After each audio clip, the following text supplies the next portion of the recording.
You are listening to The Game Plan on the official Raiders Podcast Network. Here's your host, JT the Brick. JT with you. We're joined by the head coach of the Las Vegas Raiders, Jon Gruden. Coach, on a busy night, appreciate the time. How are you? JT the Brick, great talking to you. Hope you're well, man. Doing well. Hope you and your family are safe. We've been watching, and I want to jump right in and start off with Ruggs III.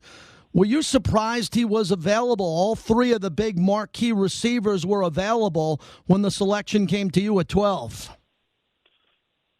Pleasantly surprised. I mean, we had a tough decision. Obviously, there's a lot of good receivers in this year's draft, but we were united on Ruggs. Ruggs' speed, his strength, his playing style, his versatility is something that we feel like we have to have back in this organization. We were known for speed in years past. You know that, JT, and we're going to be known for speed going forward, and Henry Ruggs is going to be a big part of that. Coach, he seems like the player you can get him the ball behind the line of scrimmage, at the line of scrimmage, quickly on a slant, and his ability to go deep downfield. When you broke down the film, you talked to him on the Zoom chats, when you had the ability to really dive into his character, what did you see? Well, there's no holes, really, JT. He's got great football character, comes from a great family, tremendous work ethic. You remember Derek Ansley, who was our secondary coach 2 years ago, who recruited Ruggs at Alabama, gave us a lot of inside information on just how he goes about his daily routine. He's a hard-working kid. Everybody's going to love him. We're going to be selling O. Henry T-shirts in Las Vegas pretty soon. Jon Gruden's our guest. Coach, what fascinated me about that pick with CeeDee Lamb, Jerry Jeudy, Ruggs, who clearly you and your coaches like so much, I was just wondering if there was going to be chaos. Tua, would someone go up and get him at 3 instead of 5? Same with the quarterback Herbert, and wondering if there was going to be a run on those receivers. But clearly this was your guy. From what I saw on tape, what you saw, and the ability to put him in an offense already with Waller, you brought in Witten, Tyrell Williams, and that big offensive line. He's got to deliver early, and he's that type of playmaker. Well, you know how we want to play, JT. You know me probably better than anybody out there. We want to use 3 tight ends at a time. No disrespect to the receivers, but we're going to put 3 tight ends out there, Moreau, Waller, Jason Witten, and we're going to run it and play action, and we're going to play old-school football. We have a fullback, so we're going to use a 2-back set with Josh Jacobs and Ingold. And now we have the receivers to spread you out. If we want to go 4 wides or 5 wides at a time, that's what we'll do. But we have the ability now, I think, with our personnel to adapt on a weekly basis to attack whoever we're playing and play aggressively. And we like our offensive line. That was an area we rebuilt last year. And hopefully some of these defensive players come through because we put a lot of investments into that side of the ball in free agency. Yeah, let's move to Damon Arnett and what you saw with him at 19. For those who thought that he wasn't graded that high, you got the player you wanted along with Mike Mayock. Was that because you didn't have a pick again to number 80? What made you feel you had to get him that early in the first round? Well, we watched a lot of Ohio State film for obvious reasons. We watched Okudah. Obviously, we were in the market for a corner. And when you watch Okudah, you can't help but watch Arnett. And I'll be honest with you, I liked Arnett as much as Okudah. If you look at the production, Arnett's got more production. He played last year hurt with a broken right wrist. I think he's the best tackler in this draft. I think he's an old-school bump-and-run Raider cornerback that's physical and nasty. He reminds me a lot. I'm not going to guarantee this, but he reminds me a lot of Aqib Talib, a guy that we drafted in Tampa several years ago. He's a guy that has great confidence in himself. He comes from the big arena at Ohio State, and the bigger the game, the better he's played. Coach, I want to follow up with him because he's a big pick, and obviously the defense, something you've wanted to improve for quite some time, and we saw what you do with the offense a little bit later on in this draft, but he's a guy, again, his physicality, character, issues in the past, and maturity, and now what you've seen with his development overall to put on the silver and black in Vegas and really be a young leader you can count on. Yeah, I think you're really going to like him. I think Vegas is going to love Arnett. He's matured. He's grown up. Just like a lot of us, we aren't perfect people all the time when we're young. This guy's learned some difficult lessons, and I think he's responded. He went back to Ohio State to prove that he could get it done.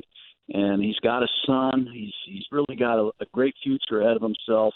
And JT, we have the building for this kid to flourish with LaMarcus Joyner, John Abram coming back.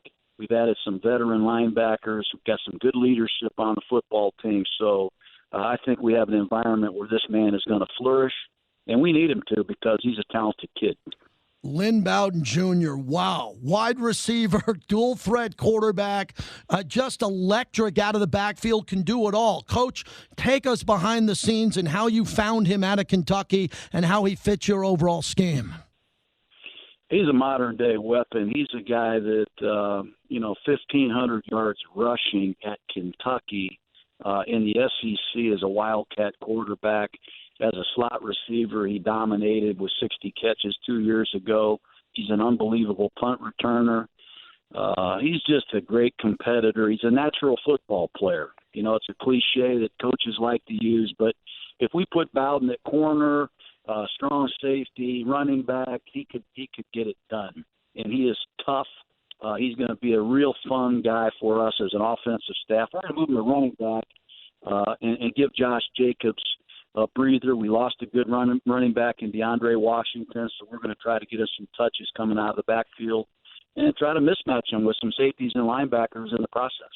Jon Gruden's our guest, head coach of the Las Vegas Raiders. Brian Edwards looks like the perfect fit because of his size and the resume, coach, coming out of South Carolina. When they put up his resume and what he's done at a school that's had some pretty good wide receivers over the decade, this is a production machine and some big size that you're going to have in the red zone.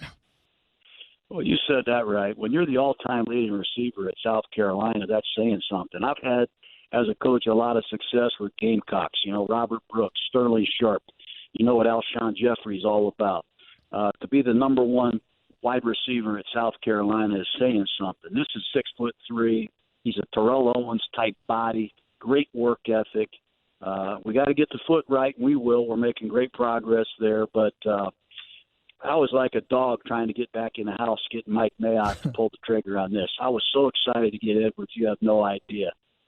But really excited to have these young weapons, and now we got to prove what we can do as a coaching staff. Coach, as we wrap it up with this virtual draft, and we got a chance to see your family, your wife, and the kids there, and you're doing business with Mike Mayock. He's in another home, and you're trying to move back and try to get more picks. Walk me through your mind and the mindset of practicing this with your coaching staff ahead of time, working with Mike Mayock, and some of the challenges of this virtual draft. We had a blast, in a really adverse situation, but we did a great job. I think our video director, Joe Harrington, did an unbelievable job hooking us up. We actually spent more time together than we ever had. I mean, I got Mayock on a Zoom camera, life-size Zoom camera right in front of me the whole time. So when I left the room, he's like, "Where the hell are you going?" But we had great eye contact, great communication throughout every round of the draft. He could hear me on the phone. I could hear his phone conversations. So we were dialed in completely. And, as I said, since Mike Mayock's been here, he's a great addition. He's a great leader, a great football man, and he's really delivered big time for us. Coach, finally, a lot of media picked up on this when you were a member of the media, now as a head coach in a new market in Vegas. People are trying to compare you to your friend Andy Reid in that roster in Kansas City that just won a Super Bowl. And now with Ruggs III and the offensive weapons you brought in. And I just wanted you to quickly touch on all the offseason additions. Everybody's looking at an arms race here in the AFC West as you move into Allegiant Stadium in Las Vegas. Well, there's no doubt this AFC West is it's a great division, and we made some progress last year. But as I said when I got here, we need to get back to being a faster football team and a bigger team. And with Colton Miller and Trent Brown, obviously with Gabe Jackson, Rodney Hudson, Incognito, we've gotten bigger. We finally have a feature back in Josh Jacobs. We've added some wide receivers now.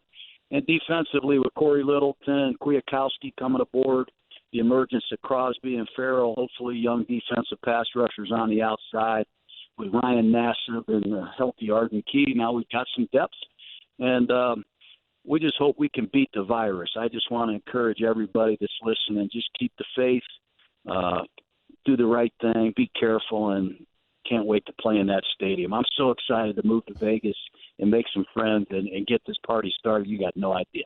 Awesome. Coach, last one. What's your global message to the Raider Nation? You still got some work to do later in the draft. What would you like to say to your fans?